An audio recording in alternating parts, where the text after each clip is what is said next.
ಇನ್ನು ಕಾಂಗ್ರೆಸ್ನಲ್ಲಿ ನಡೀತಾ ಇರುವಂಥ ಬ್ರೇಕ್ಫಾಸ್ಟ್ ಮೀಟಿಂಗ್ಸು, ಆಂತರಿಕ ಸಂಘರ್ಷ ಅಥವಾ ಲೆಕ್ಕಾಚಾರಗಳು, ಹಗ್ಗಜಗ್ಗಾಟ ಇದೆಲ್ಲವೂ ಕೂಡ ಬಿಜೆಪಿಗೆ ಆಹಾರ ಆಗಿದೆ. ಯಾರ ತಿಂಡಿ ಚೆನ್ನಾಗಿರುತ್ತೋ ಅವರೇ ಮುಖ್ಯಮಂತ್ರಿ ಆಗ್ತಾರೆ ಅಂತ ಅನ್ಸುತ್ತೆ ಅಂತ ಬೀದರ್ನ ಬಿಜೆಪಿ ಶಾಸಕ ಡಾಕ್ಟರ್ ಶೈಲೇಂದ್ರ ಬೆಳ್ದಾಳೆ ಲೇವಡಿ ಮಾಡಿದ್ದಾರೆ. ಕಾಂಗ್ರೆಸ್ನಲ್ಲಿ 4 ಜನ ಸಿಎಂ ಸ್ಥಾನದ ಆಕಾಂಕ್ಷಿಗಳಿದ್ದಾರೆ.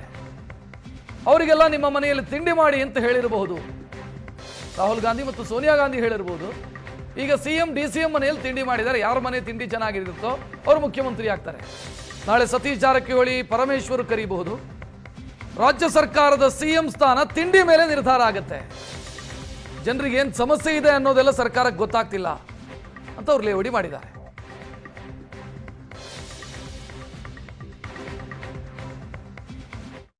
ರಾಜ್ಯ ಸರ್ಕಾರ ರೈತರ ಪರ, ಪರಿಶಿಷ್ಟ ಜಾತಿ ಪರಿಶಿಷ್ಟ ಪಂಗಡ ಪರ ಇಲ್ಲ.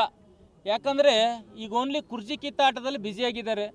ಮೊನ್ನೆ ಮುಖ್ಯಮಂತ್ರಿ ಉಪಮುಖ್ಯಮಂತ್ರಿ ಕರೆದ್ರು, ವೆಜಿಟೇರಿಯನ್ ತಿಂಡಿ ತಿನ್ನಿಸ್ರು. ಇವತ್ತು ಉಪಮುಖ್ಯಮಂತ್ರಿಗಳು ಮುಖ್ಯಮಂತ್ರಿ ಕರೆದು ನಾನ್ ವೆಜ್ ತಿಂಡಿ ತಿನ್ನಿಸ್ರು. ನಾಟಿ ಕೋಳಿ ಸಾರು ಸವಿದರು ಅಂತ ಬಂತು ಮುಂಜಾನೆ. ಈ ನಾಳೆ ಸತೀಶ್ ಜಾರಕಿಹೊಳಿ ಅವ್ರ ಮನೆಗೆ ಕರೀತಾರೆ ನನ್ನ ಅನ್ಸಿನ ಮಟ್ಟಿಗೆ. ನೆಕ್ಸ್ಟ್ ನಾಳೆ ಸತೀಶ್ ಜಾರಕಿಹೊಳಿ ಮನೆ ಕರಿಬೋದು. ಇನ್ನೊಂದು ದಿನ ಆದಮೇಲೆ ಜಿ ಪರಮೇಶ್ವರ್ಜಿಯವರು, ಅದು ರಾಹುಲ್ ಗಾಂಧಿಯವರು ಮತ್ತು ಸೋನಿಯಾ ಗಾಂಧೀಜಿಯವ್ರು ಏನು ಹೇಳ್ಯಾರಂದ್ರೆ, ಯಾರ್ಯಾರು ಮುಖ್ಯಮಂತ್ರಿ ಕೇಳ್ತಾರಪ್ಪ ಎಲ್ಲರ ಮನೆ ಒಬ್ಬೊಬ್ಬರು ತಿಂಡಿ ತಿನ್ನಿರಿ. 4 ಜನ ಮುಖ್ಯಮಂತ್ರಿ ದಾವೇದಾರಿದ್ರಿ, ಎಲ್ಲರ ಮನೆ ತಿಂಡಿ ತಿನ್ನಿರಿ. ಅದು ಯಾರು ನೋಡ್ಬಾ ಆ ತಿಂಡಿ ಮೇಲೆ ಅದ್ರ ಮೇಲೆ ಏನು ಡಿಸೈಡ್ ಮಾಡ್ತಾರೆ ರಾಹುಲ್ ಗಾಂಧಿಯವರು, ಸೋನಿಯಾ ಗಾಂಧಿಯವರು, ಅದನ್ನು ನಾವೆಲ್ಲ ನೋಡ್ಬೇಕು.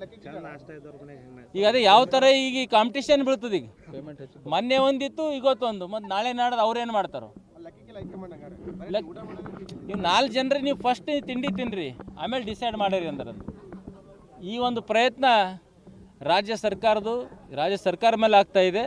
ಇದು ಏನು ಜನರು ಎಕಡೆ ಹೋಗ್ತಾರೆ, ರೈತರು ಎಕಡೆ ಹೋಗ್ತಾ ಇದ್ದಾರೆ, ಕಬ್ಬಿನ ರೈತರು ಎಕಡೆ ಹೋಗ್ತಾ ಇದ್ದಾರೆ, ಪರಿಶಿಷ್ಟ ಜಾತಿ ಪರಿಶಿಷ್ಟ ಪಂಗಡ ಕಾಲನಿಗಳಿಗೆ ದುಡ್ಡಿಲ್ಲ. ರಾಜ್ಯ